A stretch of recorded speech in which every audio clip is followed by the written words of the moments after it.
The Meghalaya Cabinet has approved amendments to building bylaws for industrial zones within designated estates statewide.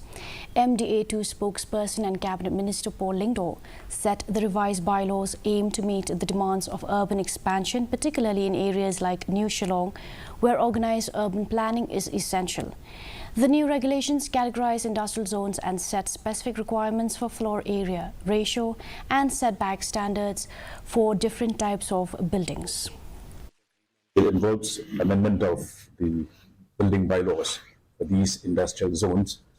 And as you are aware, the expansion that is happening currently, especially in the New Shillong area, the new city, has to be planned in a very scientific manner, which is why we need this new set of bylaws for the industrial zones to be in place. And these were considered and approved by the Cabinet.